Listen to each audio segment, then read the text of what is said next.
Well, guys, if you remember all my complaints about the past week's episodes of The Flash, after this episode, disregard all of those complaints. Hey guys, Karen Reverb for The Flash, Season 2, Episode 13, Welcome to Earth-2, and guys, I was definitely really looking forward to this episode, just the title in general, knowing we were going to Earth-2, introducing the multiverse, showing what was going on there. I was really interested in seeing how this episode was going to be.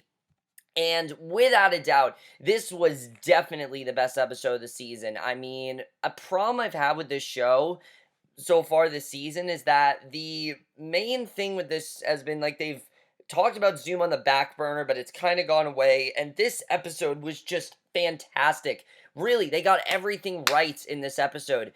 Not only did is this the best episode of the season, but it also reminded me why I love this show so much. There was so much emotion in this episode. There was so much humor in this episode. It was all just so great. I love this episode, and let's just get into it because, in my opinion, I think this is one of the Flash's strongest episodes they have ever done. I absolutely loved this episode. I was so into it, and the way it started, I thought was perfect because right away we know what this episode's going to be like because we see at Star Labs. Wells is recording a journal entry about how he's become distracted by the people he has met on Earth-1, and that's kind of true. I mean, we know that he is really only there for Jessie, and while he does, I think, genuinely care about Barry and Cisco and people like that, they're merely a distraction because they're detracting him from getting to what he wants to do. And obviously, he's really upset about this because obviously he wants to be with Jessie, but he never forgot Jessie and is coming for her, and he's not coming alone. And while he does this, the Flash closes all the breaches except for the one in Star Labs, because as we know, they are heading to Earth-2,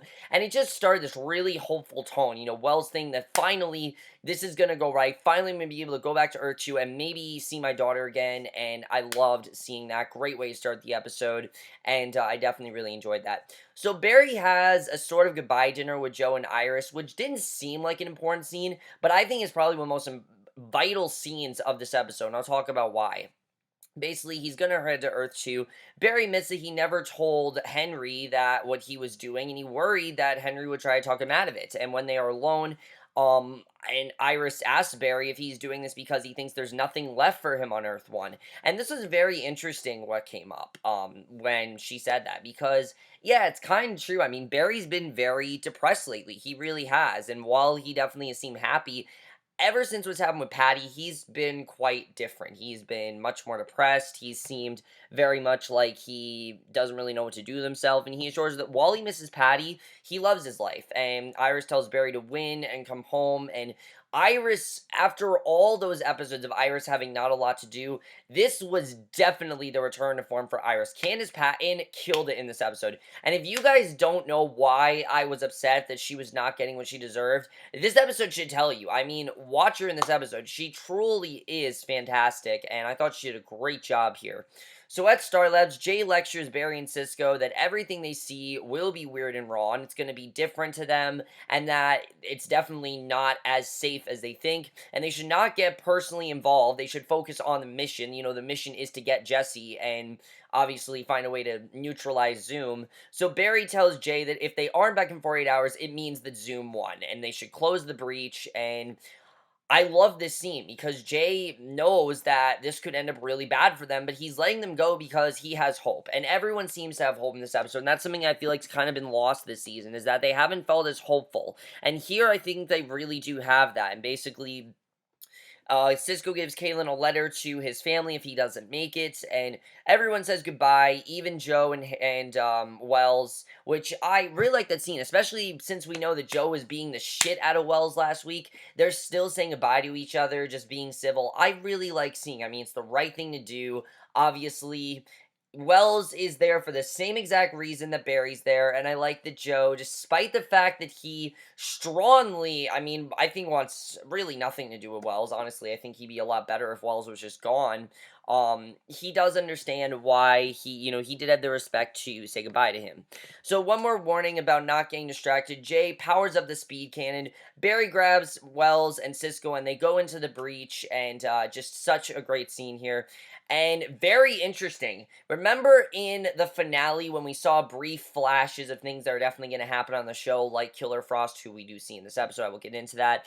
We see Supergirl in this episode. We briefly see Supergirl. Another Flash appears, and this is basically foreshadowing that Supergirl and, well, confirming actually, that Supergirl and the Flash take place in two separate universes, and that is how the Flash is going to get to Supergirl, and it just made a lot more sense. And not that I wasn't looking at this crossover already, but now that we know that they're in two separate universes, now I am definitely interested, because especially this episode, showing you can do in two different universes, I really loved. So a piece of the speed cannon breaks off. Jay saves Caitlin from being crushed by it, and Jay realizes that with the other breaches closed, this one is less stable. By the way, guys, I have to say, this was the episode for Jay Garrick. I mean, if you guys thought Jay Garrick has not been written well, this was definitely the episode for him. And no Wally West either. Thank God, no Wally West. Again, nothing against the character. I just don't like where they're going with him, and he's really been bringing the show down. So I'm glad that he was nowhere to be found here, because he didn't need to be here, and I'm glad he wasn't. So the others might be trapped on Earth-2, and after seeing a few more images in the breach, including Gorilla Grodd,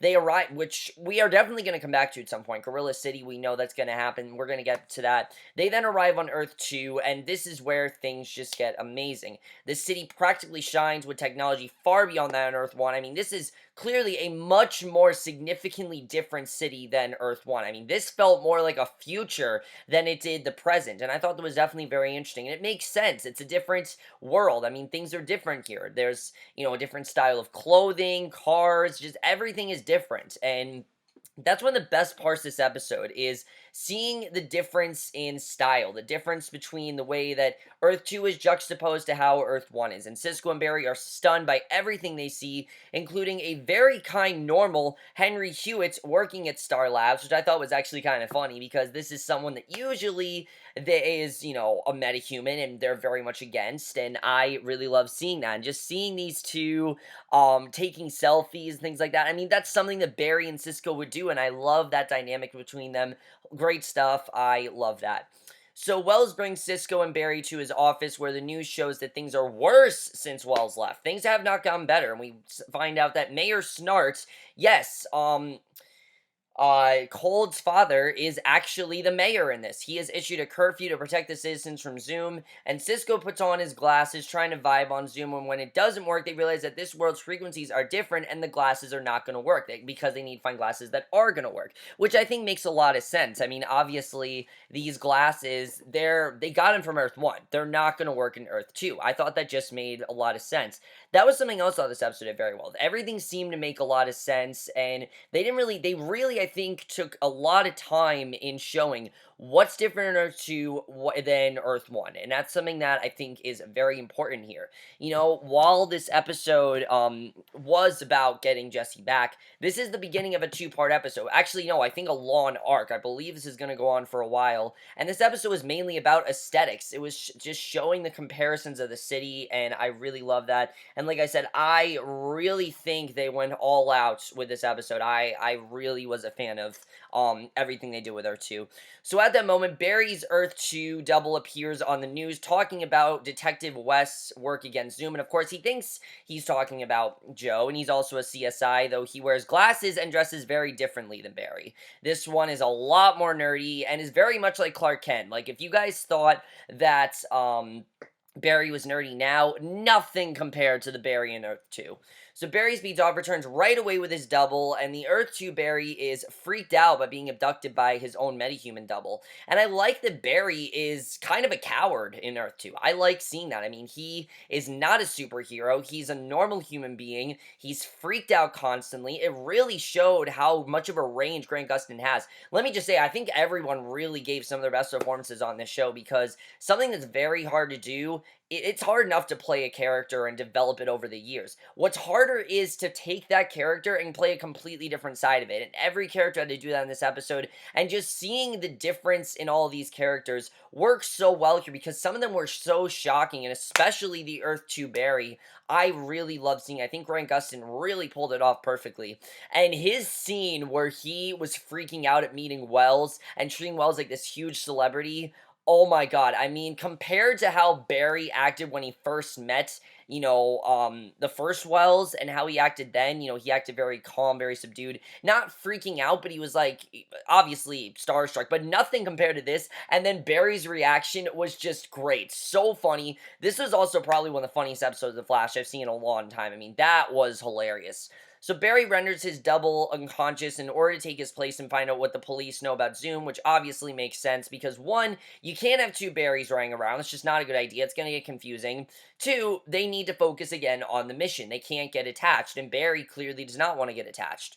So at CCPD, Barry's shocked to see that Singe is not a police officer. He's actually a criminal. He's being arrested, and I love finding this out. Again, very good stuff there, and I really like the difference here. Again, I think they did a very good job with who is in the regular position. Nobody's in the regular position, I like right now, and I like that. But Floyd Lawton is a cop and apparently the worst shot in the force. And the nickname Deadshot is still used and only sarcastically. And it also turns out that Detective West is not Joe, it's actually Iris. Iris is in fact a detective, and again, I really think Candace Patton got to show her range here. I mean, this Iris is much different than the Iris we know in The Flash. This Iris is more confident. She is, she doesn't take shit from other people. This Iris is ruthless. I mean, she is willing to do whatever she can, and I love seeing that. Not that the Iris we see in The Flash isn't great, but she's a reporter. She's not like this Iris.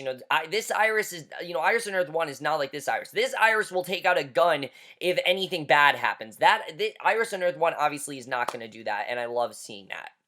So Iris brings Barry into a hallway, begins kissing him. He's shocked, but quickly learns that Iris and his double are married. And it very much makes sense when we saw that newspaper that said Iris West Allen in 2024, if you guys remember. So something is I feel like Barry's gonna learn here that he really is in love with Iris. I feel like he knows that, but he doesn't know that yet. You definitely know these two are gonna end up together, but just to see them together in this episode, I think really foreshadowed what the show's eventually gonna be, because we know these two are gonna get married at some point, because there is that newspaper, and this episode really did reiterate that. So Iris is surprised that her metahuman detector is going off, but assumes that it is broken. Yes, in this world they have metahuman detectors, which, let me just say, guys, is the coolest thing ever. Honestly, I can't contain myself over how awesome that is. I mean, when I heard metahuman detector, I'm like, that is the coolest thing ever. Why don't they have those in Earth-1? That is fucking awesome. I mean, that just sounds like something out of like a Terminator movie. It's awesome. I love it. So a group of men who stole a few $1 million are attacked by a minion of Zoom. She's revealed to be Caitlin, only she's a metahuman known as Killer Frost. And Danielle Panabaker, oh my god. Caitlin, yeah, she's not the best character on the show. She is a very good character, especially when they give her really good stuff to do, but most of what Caitlin is on the show is all through dialogue, and she talks in, scientific stuff. Seeing her get to play this character is awesome. She got this character down perfectly. Very much felt like a Harley Quinn kind of character, just the way that she acted. And I don't know if they were trying to do that purposely, but definitely Killer Frost very much reminded me of the way that Margot Robbie is going to act as Harley Quinn. Well, at least what we see in the trailers in Suicide Squad.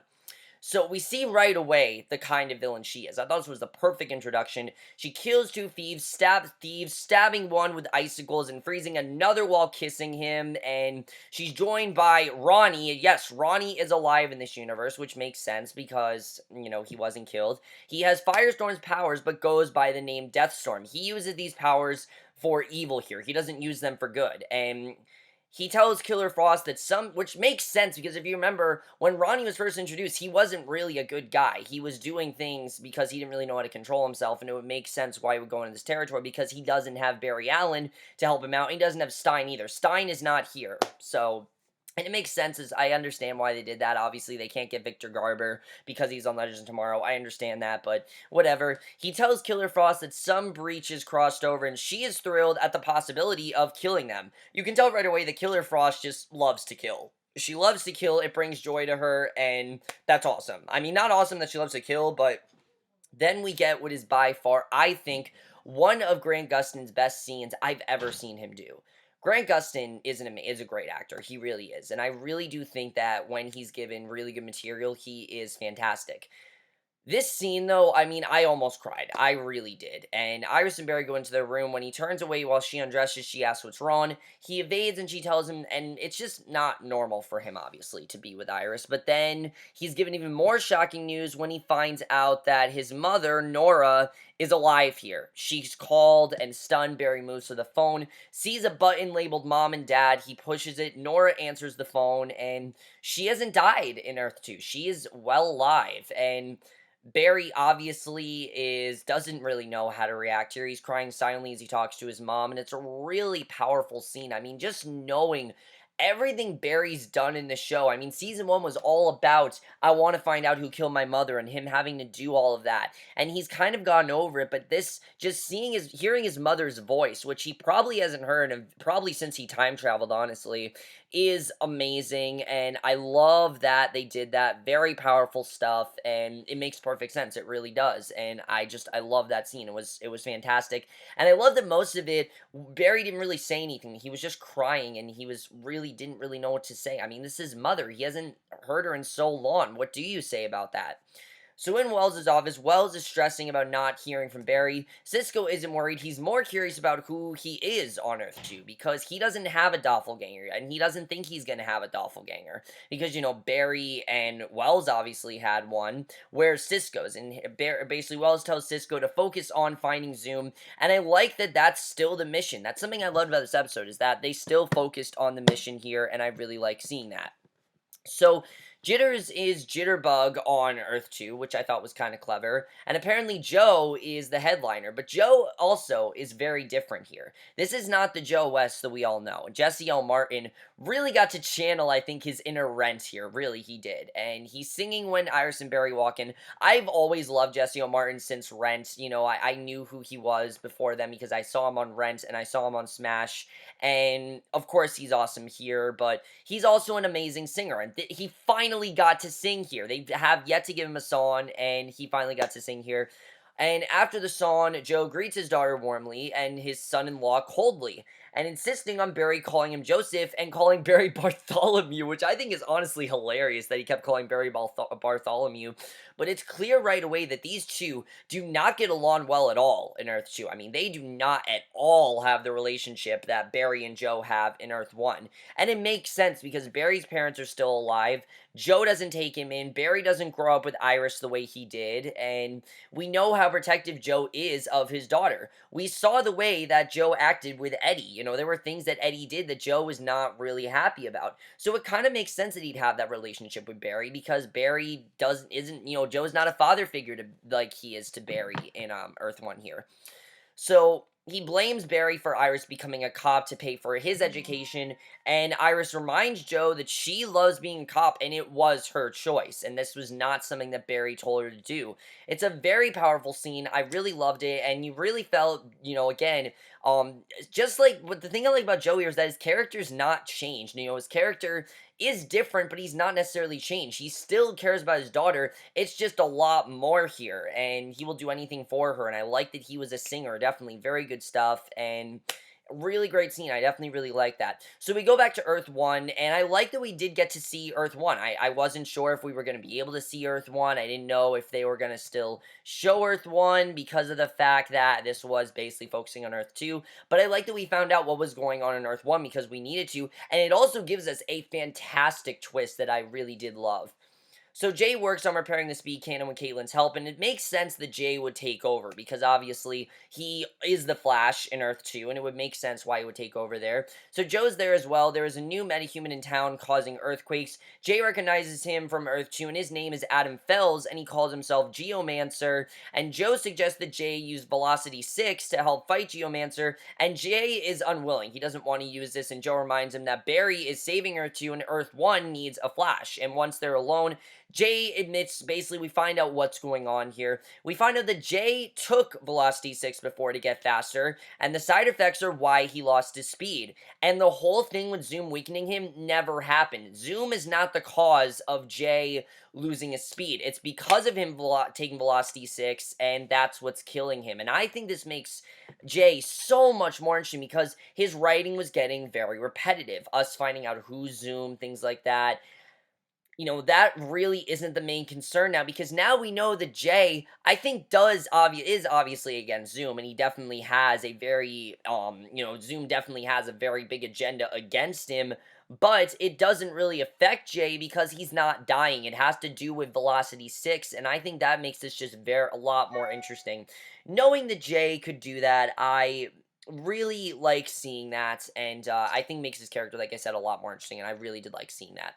So at Jitterbug, Joseph starts a new song, which is not a new song. It's a song I've heard before called My Funny Valentine. But he's interrupted by a number of metahuman detectors going off right before Killer Frost and Deathstorm enter. And again, metahuman detectors, I love them. Please, can we have more of them? I love them. They search for the Breacher, and right as they become suspicious of Barry, Iris draws her gun. All the civilians besides Barry and Joseph run out. Barry tries to talk Killer Frost down, calling her Caitlin, which nobody has called her before, and I like the way that Barry tried to talk to her as a person. He didn't see her as a villain. He saw her as a real person. She hates that name, and she clearly does not want to be known as Caitlin Snow. That's not who she is. She's Killer Frost. They attack, trying to protect Iris. Joseph takes a direct hit of fire from Deathstorm. Barry speeds Killer Frost and Deathstorm outside. Deathstorm flies after Barry, shooting fire at him. Barry speeds to a statue of Jay as a flash, pulls off the helmet, using it as a shield. He deflects a fireball into Killer Frost. She's hurt, and she and Deathstorm escape, and awesome scene, really. And I like that we did get to see some Killer Frost stuff here, because Killer Frost obviously is our main metahuman. While there's stuff going on Earth-1, that metahuman is not as important. Well, he is, but it's mainly about Jay and him wanting to be the Flash and things like that, and him getting to be the Flash. That's really what that's all about. This really is the main thing we're going to be dealing with, and I really do like seeing Killer Frost, seeing what she's capable of, seeing how powerful she is. I mean, this is someone that they've never really dealt with, and especially Barry knowing that this is the Earth-2 version of Caitlin, I think it's very hard for me, because he always sees Caitlyn as the way she is in Earth-1, and seeing her here is obviously very difficult. So in Wells' office, Wells and Barry fight angrily. Wells wants them to focus on Zoom, and obviously they're not, and Barry insists that they are still his family, and they need him, and he doesn't want him to protect Joe and Iris, but I like that Barry's saying, look, my family needs me, and that's something that Barry really hasn't been doing lately. It seems like Barry's kind of been focused on himself, and I feel like this is really making him realize that his family's the most important thing, and same with Wells. Wells wants to get his daughter back. His family's most important to him, and his family's most important. So I definitely like seeing that. So Joe tracks down Geomancer just as Wally shows up. Wally is briefly there, and luckily he doesn't even have a line. Before they can talk, a new tremor shakes the CCPD. Joe takes off to get Geomancer, and in Earth-2, Barry and Iris sit by Joseph's hospital bed. A very great scene here. Jesse Martin again just killed it here, and he tells his daughter that before every song, he tells himself the same thing, that this one is for Iris, and he's doing it for her. Every song is for her. That's why he's done this, and it kind of seems like it's Joseph's symbol of hope, because it's clear that Joseph isn't okay with Iris being on the force, obviously because it's very dangerous, and the metahuman detectors and things like that.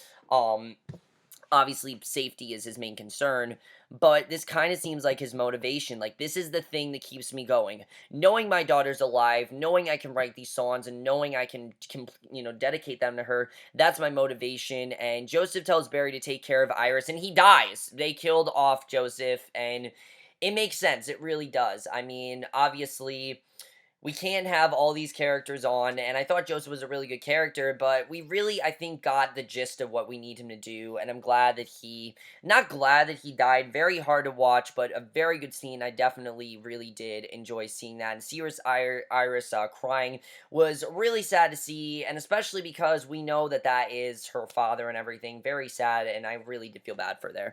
So at CCPD, Lawton insists on joining his partner Iris on her search for Deathstorm and Killer Frost, even as he scrambles to pick up the bullets he dropped, and Barry shows with Cisco, who has made a weapon which might work against Killer Frost, and Iris wants nothing to do with him. Right away you see that Iris is like not trusting Cisco. You can tell that definitely the security there is a lot different. Like, they're constantly under watch. Everyone thinks that everyone's a metahuman, and I really think in Earth-2 they don't really understand metahumans as much. Like, they do, but they're not sure who's a metahuman, who's not, because they can look like everyday people, but then every other second they can just power up, and It's clear that Iris definitely does not trust Cisco, but obviously she does let Cisco join them because he's the only one who can use the weapon. So I like that Barry gave a genuine reason for Cisco to join them, because I wouldn't just want Cisco to just tag along. He needed a reason. So Joe faces off Geomancer, who thinks the Flash is gone. Jay speeds onto the scene in his Flash outfit. Jay and Geomancer fight until Velocity 7 Caitlin created wears off, and Jay takes a bad fall, and it's really sad because Jay is so powerful here. I mean, he's doing things that he's never been able to do. Like, when he was shooting those, like, I don't know what you even call them, like, those darts near Geomancer. That was awesome. I love seeing that. But then he unfortunately goes down because of the Velocity 6 killing him. Geomancer grabs Joe's head, threatening to use his powers on Jay's head. Before he can, Joe shoots at him, and Geomancer escapes. And I'm sure we're going to see Geomancer again next week. That's not the end of it. But it's not really about Geomancer. It's about Jay being very weak, and Jay realizing that he's not really gonna be able to do this anymore. Even though he wants to, he can't really be the Flash because he's dying, and he needs to have that motivation, and I really like seeing that. So back in Earth-2, Iris, Lawton, and Cisco arrive in an alley where a snitch set them, which, let me just say, this scene was awesome. I love this scene. Killer Frost and Deathstorm are there. They force the cops to lower their weapons. Cisco hides in his pocket and asks Deathstorm about Stein, because they don't know where Stein is, and Deathstorm admits that Stein has been trapped inside him for years, and that I thought was very interesting. And suddenly someone else appears claiming that Killer Frost and Deathstorm work for him, and he works for Zoom. The person walks out of the shadows, and he is Cisco's double. And I love this. I love that we did meet Cisco's doppelganger. I was thinking they were going to save him till the second episode, but it made sense. Cisco wanted a doppelganger. He wanted to know who his doppelganger was, so it made sense that he came face to face with him. So Cisco and his double face off. Cisco introduced himself as Vibe. The double used the name Reverb, and Reverb has the same powers as Cisco, but much more control and ability. Like, he's a lot more aware of what he's doing. And Reverb wants to train Cisco to be like him, and there's much more to his powers, and they could be gods. And Cisco responds by calling the Flash for help, but honestly, Reverb has some good points here. Like, what exactly can he do? Does he have, what power does he have? What is he able to control that Cisco doesn't? I mean, I don't really think this is something for Cisco to decline. I think Cisco really needs to think with this, because while Cisco, I think, is in control of his powers, he still doesn't fully understand all of his abilities, and I think his abilities, knowing what Reverb can do, they go way beyond what Cisco thinks, and I think if Reverb really does end up helping them out, I could definitely see Reverb becoming an ally for them. So the Flash speeds in, uses Cisco's weapon to wound Killer Frost. Cisco and Reverb continue to face off. Lawton tries to shoot Reverb and misses every shot using his powers. Reverb hits Lawton with a huge vibration. Deathstorm and Reverb both use their powers repeatedly on the Flash. Killer Frost yells for them to stop. Zoom wants him unharmed. Zoom shows at that moment, kills Deathstorm and Reverb to punish them, and unfortunately, Reverb wasn't able to live, which I understand, obviously. He had to kill them. He chokes Killer Frost, but lets her live before capturing Barry and speeding away, and Caitlin then tends to Jay's wounds. Velocity 7 worked pretty well, and she's sure that Velocity 8 will be even better, and this will be the thing that's able to heal him, and I hope that that works well for him. I'm doubtful that this is going to work. I'm hoping it is, but I like that they are at least hoping and trying to do something here. And then the ending of this episode is very interesting, what we see, because we see Barry, he wakes up in a glass cell. There are two other prisoners there, someone in a metal helmet. We don't know who that is that's in this metal helmet. Maybe it's Eddie, because we haven't seen Eddie in Earth-2, so I'm thinking maybe it's Eddie, and Jessie, and he tries to reassure her, but Zoom faces off with Barry through the glass, taunting him, and that's how the episode ends. So why is Barry there? What does Zoom want to do to Barry? I mean, we know he wants to steal the Flash's speed, but this is way beyond that. Him torturing him, what is going to happen here? What an incredible episode, guys. I mean, this is the Flash I love. Emotional moments, just the character development, everything about this was just so great. I loved it. Let's talk about Killer Frost, though, because is Barry going to be able to kind of redeem Killer Frost? Because now the Deathstorm is gone, I'm wondering if he's going to be able to show Killer Frost that she does have good in her, and that maybe she can help them, because I kind of see Killer Frost ending up an ally of them. I mean, just knowing what she can do. Yes, she's working for Zoom, but what exactly is going on with her? Very interesting. I'm interested in seeing really what's going to happen with Killer Frost. Too bad that Reverb had to die, because I really think he could have been of service to Cisco, but I really do think this is going to make Cisco question his abilities a bit more. Like, what am I capable capable of? What can I do more of? And Wells definitely, I think, can help him out with that. We'll have to see what's going on there, because that definitely is going to be very interesting. Velocity 7, is this really going to work? I mean, Caitlyn is certain that this is going to work, but is it really? We'll have to see. I don't really know if it's going to work, definitely.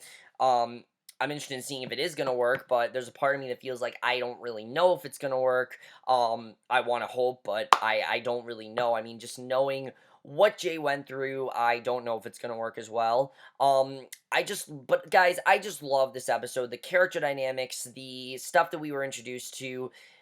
Like I said, I mean, yes, this episode was basically Welcome to Earth-2. That's what it was. It was the perfect title because it was getting introduced to everything. And I'm sure next week we're going to see a lot more play out and things like that. But I just love the way we started this. The actors getting to play different kinds of roles. The emotion, just everything here was so great. It's classic Flash. I loved it. Bye for our best episode of the season. Let me know what you guys saw this episode. I cannot wait for next week's episode. It is so refreshing to have an amazing episode of The Flash because it's been very rare in the past several episodes. And that's my review. Hope you enjoy it. We'll see you guys in my next video, which will be for tonight's episode of Agent Carter. And we'll see you guys for that. Okay, bye.